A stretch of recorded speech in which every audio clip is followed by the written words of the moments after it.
Pasar modal Indonesia telah memberi kontribusi signifikan terhadap ekonomi nasional. Meski melemah 18% sejak awal tahun, pasar modal Indonesia masih tumbuh dengan peningkatan transaksi tertinggi di ASEAN. 43 tahun pasar modal Indonesia, OJK bersama SRO berupaya meningkatkan optimisme untuk capaian pasar modal Indonesia yang lebih besar terhadap ekonomi nasional. Menteri Keuangan Sri Mulyani menyampaikan harapan pasar modal Indonesia akan terus berkembang dan maju bagi Indonesia.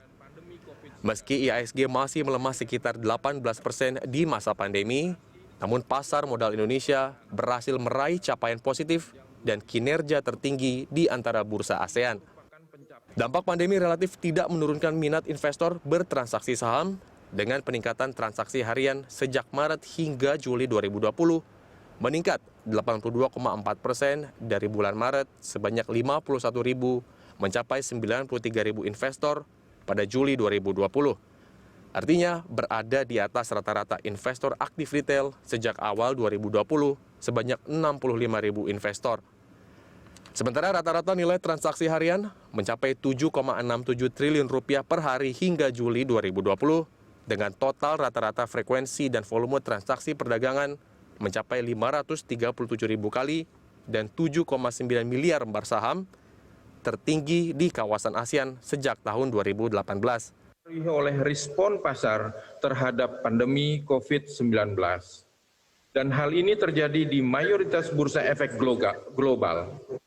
Adapun di tahun 2020 ini, level terendah indeks harga saham gabungan terjadi pada tanggal 24 Maret, yakni di level 3.937 atau turun minus 37,5% dibandingkan penutupan tahun 2019.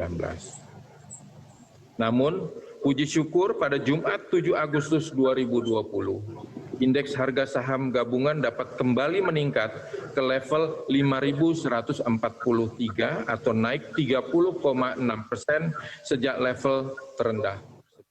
Sementara dari sisi supply hingga 10 Agustus 2020 terdapat 35 saham baru, ini juga capaian tertinggi di antara bursa ASEAN. Kemudian hingga Juni 2020 ada 45 produk exchange traded fund di Bursa Efek Indonesia yang juga menjadi tertinggi di bursa ASEAN. Ketua Dewan Komisioner OJK Wimbo Santoso juga menyampaikan investor tidak perlu takut melakukan investasi di pasar modal. Ia memastikan terus melakukan perbaikan dalam reformasi pasar modal, termasuk mempercepat perizinan melalui penyempurnaan infrastruktur, penguatan pengawasan, hingga penegakan hukum. Tim Liputan, Berita 1, Jakarta.